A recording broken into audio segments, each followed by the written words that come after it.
आज आपण बनवणार आहोत पारंपरिक आणि पौष्टिक अशी घोळूची भाजी. भाजी चविष्ट तर आहेच, पण आरोग्यासाठी खूप फायदेशीर आहे. अगदी सोप्या पद्धतीने आणि कमी साहित्यामध्ये ही भाजी कशी बनवायची ते या व्हिडिओमध्ये दाखवले आहे.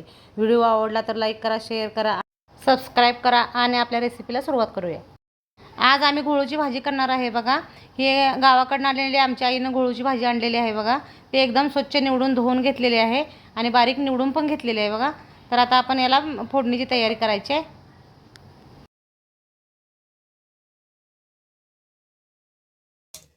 बघा, भाजीसाठी मी एक मोठ्या आकाराचा कांदा घेतलेला आहे. हा कांदा आपल्याला एकदम बारीक असा चिरून घ्यायचा आहे बघा. आणि त्यासाठी मी 2 लसणाचे गड्डे पण घेतलेले आहेत बघा. लसूण पण आपल्याला व्यवस्थित सोलून घ्यायचं आहे.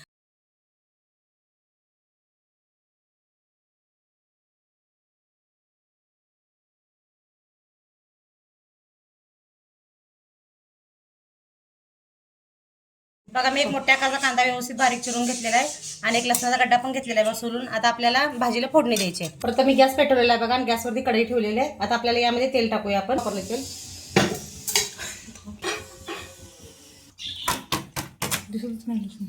आपल्याला लसूण चेचून घ्यायचं आहे बघा. आता मी फोडणीसाठी लसूण वापरायला बघा.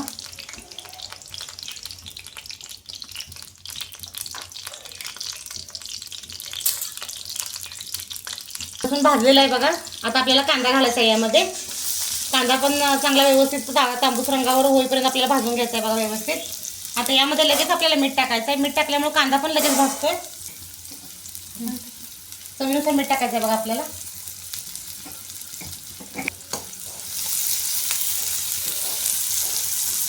तांबूस रंगावर भाजत आलेला आहे. आता आपल्याला थोडंसं शेंगदाणा पण घ्यायचं आहे बघा.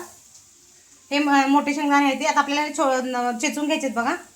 एकदम बारीक चेचायचं नाहीत, थोडेसे मोठे मोठे चेचायचे. बघा, आपला कांदा चांगला भाजलेला आहे. मीठ लसूण आधीच टाकलेला आहे, त्यामुळे आता फक्त आपल्याला यामध्ये भाजी टाकायची आहे. भाजी पण स्वच्छ धुवून निवडून घेतलेली आहे एकदम बारीक आणि भाजी आधी धुतलेली आहे.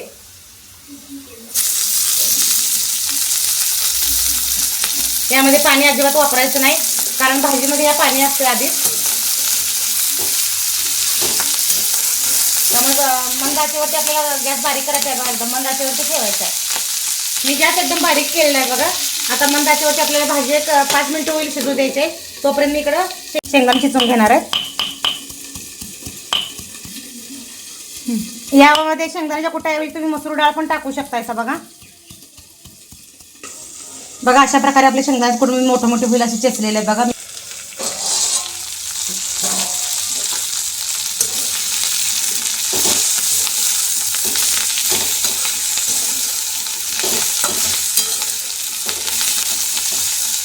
आता आपल्याला यामध्ये शेंगदाणे टाकून द्यायचे बघा बारीक केलेलं.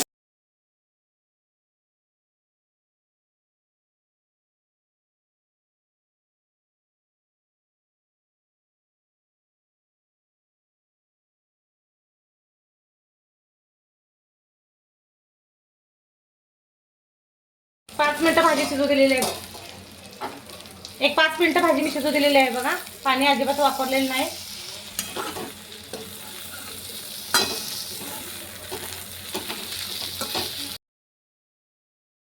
आता अशा प्रकारे आपली भाजी शिजून तयार झालेली आहे.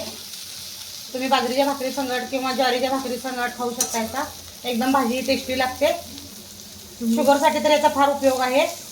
तुम्ही नक्की ट्राय करून सांगा चिगळाची भाजी कशी तयार झालेली आहे ते.